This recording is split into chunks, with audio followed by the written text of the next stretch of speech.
Hi, Misha here. And after a bit of lull in getting Eaglemoss Star Trek Starship Collection models, got some new ones in, including issue 172, one I've been looking forward to.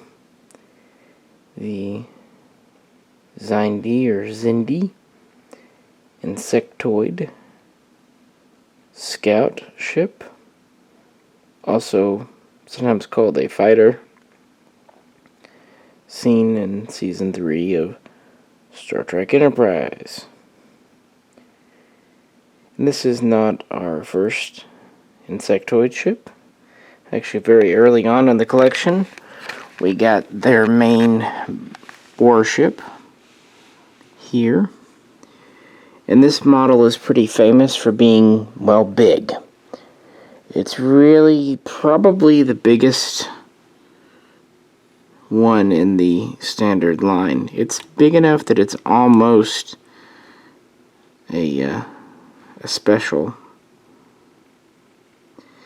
It's relatively light, though, as most of the wings and whatnot are plastic polymer. But it still, just by virtue of its size, does have some good weight to it.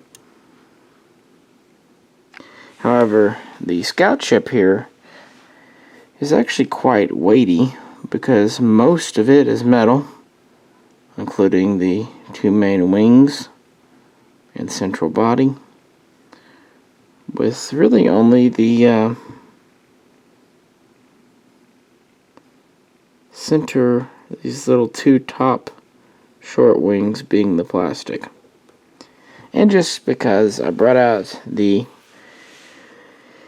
Nausicaan Raider, because this model, reskinned in gray, was reused as an insectoid submarine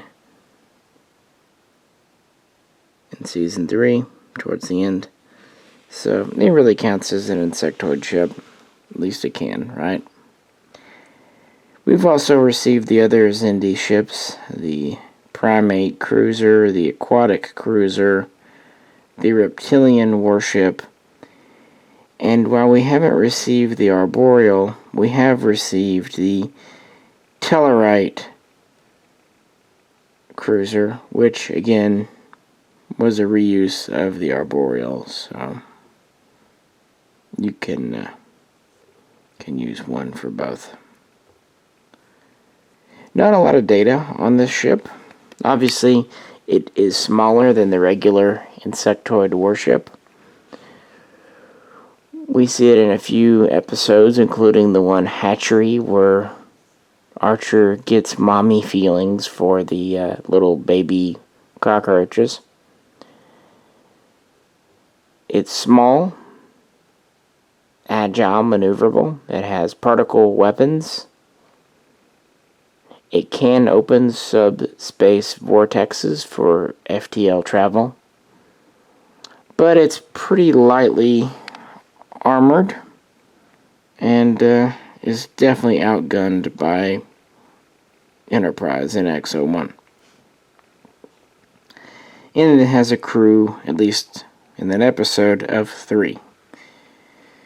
Meaning, yeah, it's in that fighter, shuttle, or small patrol ship category.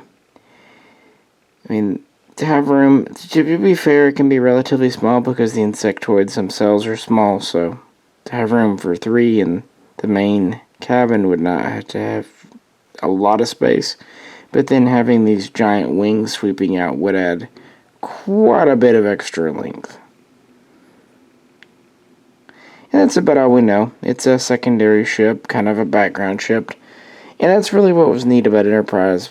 It was the first series to really rely on CGI models and to have the technology to really generate them in high definition.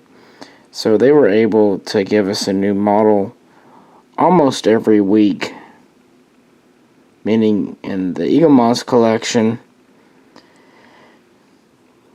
quite a few are from that series. But as we draw to the end, like I said, this was issue 172. We're ending with issue 180. So, only 8 more to go. Although they still might do specials and bonus editions in the future. But this is our last Xindi ship in the series. And while the ship's place wasn't super important, it's always neat to have these little background ships. And also, I think Eaglemoss really just did a great job with this one. It is large and quite weighty, and gives a design lineage with the original warship here.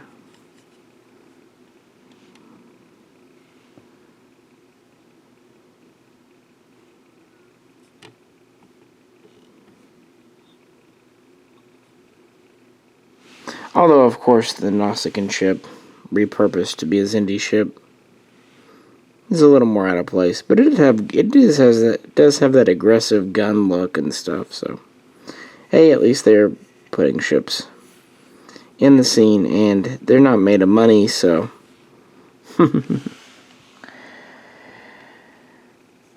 I know it's not a main ship, but I felt like doing a little video on it. Again, the series, the collection's coming to an end, and I haven't done many Star Trek videos lately, so why not? As always, the usual disclaimer, yes, I'm blind, so hopefully I got something on camera for you. If I didn't, I will give your money back. Money back guarantee. How about that?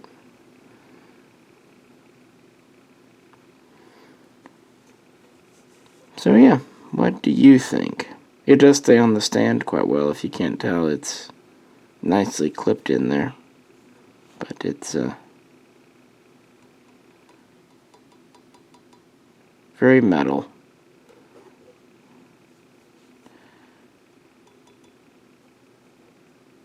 With only, yeah, these being the plastic bits. Whereas again on this one, because of how big they are, these are plastic. The metal on this is really this front piece here. I like the Xindi arc, and I like the Xindi ships, and I think it's neat that they took the time to give each of the races their own look, even if they do have certain common design techniques and characteristics. Alrighty, folks, I appreciate you tuning in. If you could, like, share, and subscribe, and all that good stuff. This is Misha, and I'll catch you very soon. Next time.